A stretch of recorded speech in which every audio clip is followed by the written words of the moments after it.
Hello everybody. मैं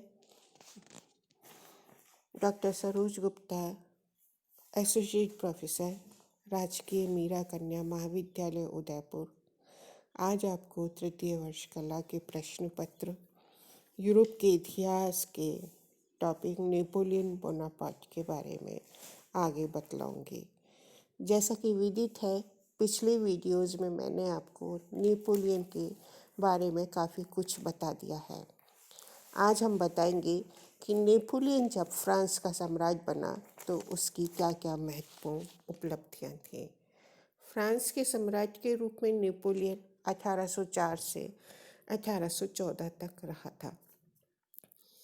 प्रथम council बनने के समय से ही नेपोलियन व्यक्तिगत शासन स्थापित करने का स्वप्न देखने लगा था।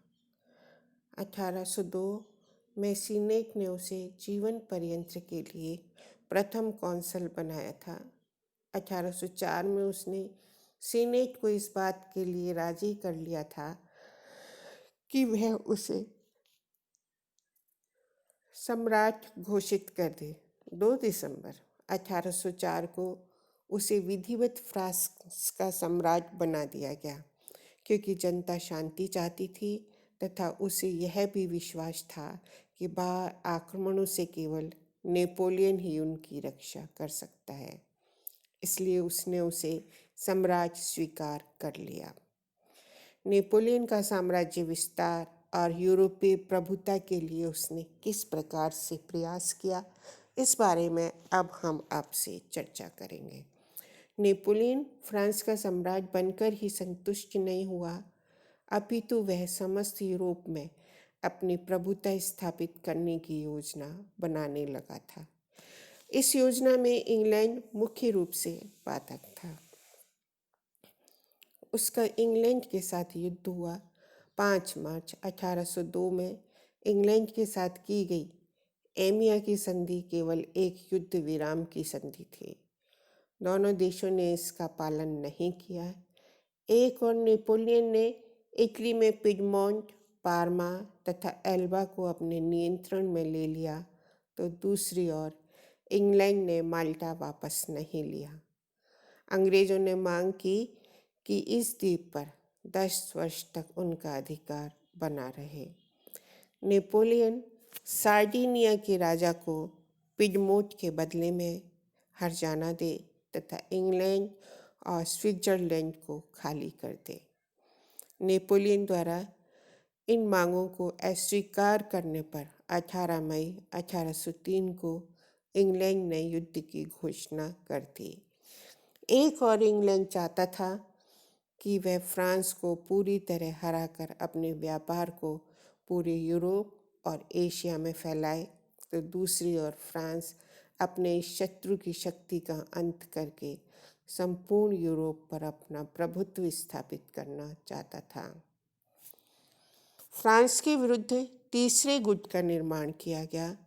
1805 में इंग्लैंड के प्रधानमंत्री विलियम पिट ने फ्रांस के विरुद्ध तीसरा गुट बनाने में सफलता प्राप्त की।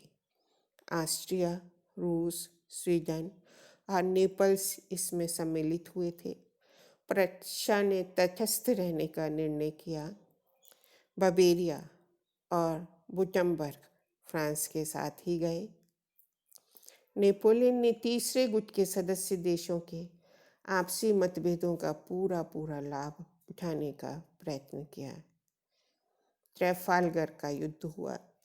नेपोलियन जानता था कि फ्रांस के मुकाबले इंग्लैंड की नौसैनिक शक्ति श्रेष्ठ है, अतः उसने इंग्लैंड पर आक्रमण करने की बजाय ऑस्ट्रिया पर आक्रमण किया। 20 अक्टूबर 1805 तक उसने ऑस्ट्रिया को जीत लिया। अगले दिन फ्रांस और इंग्लैंड के बीच ट्रेफाल्गर का जल युद्ध लड़ा गया। अंग्रेज नौसेनापति नेल्सन ने फ्रांस और उसके अधीन स्पेन के जलबेड़े को नष्ट कर दिया। इस युद्ध में घायल होकर नेल्सन की मृत्यु हो गई। ट्रेफाल्गर की इस पराजय के समाचार को सुनकर नेपोलियन ने सदैव के लिए समुद्र मार्ग से इंग्लैंड पर आक्रमण करने की योजना त्याग दी। उसने एक विशाल सेना का निर्माण किया। इसमें विभिन्न देशों के सैनिकों को उसने भर्ती किया। अब है आस्टरलिस की विजय। ऑस्ट्रिया ने नेपोलियन के विरुद्ध संघर्ष आरंभ कर दिया था। दिसंबर 1805 में नेपोलियन ने ऑस्ट्रिया व रूस की संयुक्त सेनाओं को ऑस्टरलिस में हरा दिया। ऑस्ट्रिया तीसरे गुट से अलग हो गया। नेपोलियन के साथ में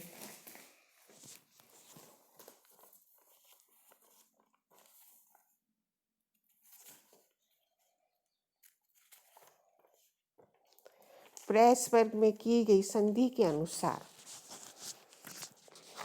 ऑस्ट्रिया ने इटली को वेनेशिया और डाल्मेशिया दे दिया था। वेनेशिया और बटेमबर्ग को स्वतंत्र घोषित कर दिया गया। टाइरोल और स्वाबिया का कुछ भाग बवेरिया को दिया गया। बैडन को ग्रैंड ड्यूरी बनाया गया। जुलाई 1806 में नेपोलियन ने पवित्र रोमन साम्राज्य के अंत की घोषणा की और जर्मनी के 16 राज्यों का एक संघ बनाया, जिसे राइन राज्य संघ का नाम दिया गया। इस प्रकार ऑस्ट्रिया की शक्ति को कम कर दिया गया। ऑस्ट्रिया के साथ हो रहे युद्ध में नेपोलियन ने प्रशा को तटस्थ रहने के लिए हनोवर देने और उत्तरी जर्मनी की साम्राज्य बना देने का प्रलोभन दिया, किंतु उसने अपने इस वचन का पालन नहीं किया। अतः प्रशा ने इसके विरुद्ध युद्ध की घोषणा कर दी थी। अक्टूबर 1806 में नेपोलियन की सेनाओं ने प्रशा को ओवरस्टेट के युद्ध में बुरी तरीके से हरा दिया। नेपोलियन ने प्रशा की राजधानी बर्लिन में प्रवेश किया। उसने प्रशा को एक संधि करने पर बाध्य किया। उसकी सेना कम कर दी गई, उस पर क्षतिपूर्ति लाद दी गई। उसकी राशि न मिलने तक प्रशा में फ्रांसीसी सेनाओं का रहना निश्चित किया गया। पोलैंड के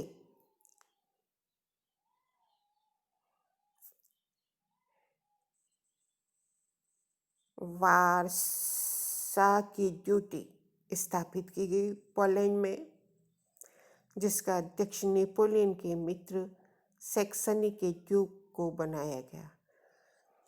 इसके बाद में नेपोलियन का रूस के साथ युद्ध हुआ और टिल्सिट की संधि हुई।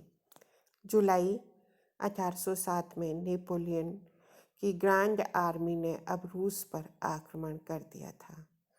दोनों के बीच इस युद्ध का निर्णय अनिर्णायक रहा। 14 जून 1807 को फ्रीडलैंड के युद्ध में रूस की हार हुई। रूस के जार अलेक्जेंडर ने नेपोलियन के साथ में संधि की। यह संधि टिल्सिट की संधि के नाम से जानी जाती है। इस संधि की निम्नलिखित शर्तें थी। रूस ने आश्वासन दिया कि वह इंग्लैंड व फ्रांस के बीच समझौता कराने का प्रयत्न करेगा और यदि इंग्लैंड नहीं मानता तो वह इंग्लैंड के विरुद्ध नेपोलियन द्वारा चलाए गए व्यापारिक युद्ध में उसको सहयोग देगा। अपने स्वार्थों की दृष्टि से दोनों देशों ने यूरोप को 2 प्रभाव क्षेत्रों में बांट दिया। पश्चिमी व मध्य यूरोप को नेपोलियन तथा पूर्वी यूरोप, जिसमें तुर्की और स्वीडन भी शामिल थे, रूस के प्रभाव क्षेत्र में माने गए। इस प्रकार रूस ने हॉलैंड, जर्मनी, इटली में नेपोलियन द्वारा किए गए परिवर्तनों को पूरी तरीके से मान लिया। प्रशा के विघटन की स्वीकृति दे दी गई थी, किंतु मन ही मन नेपोलियन ने पूर्वी यूरोप पर अधिकार न छोड़ने का निश्चय कर लिया था। आवोनियम द्वीपों पर फ्रांस ने रूस का अधिकार स्वीकार कर लिया। इसके बदले में रूस ने नेपोलियन को एशियन पोलैंड पर अधिकार करने की अनुमति दे दी। इस प्रकार हम देखते हैं कि तिलसिक की संधि नेपोलियन की शक्ति का चरम उत्कर्ष थी। इंग्लैंड को छोड़कर यूरोप के सभी देश या तो उसके अधीन हो गए या उसके मित्र थे। हेजन ने लिखा है कि नेपोलियन की यह महान राजनीतिक विजय थी। इससे यूरोप की पहले से चली आ रही राजनीतिक व्यवस्था में आमूल चूल परिवर्तन हो गया था। Thank you very much.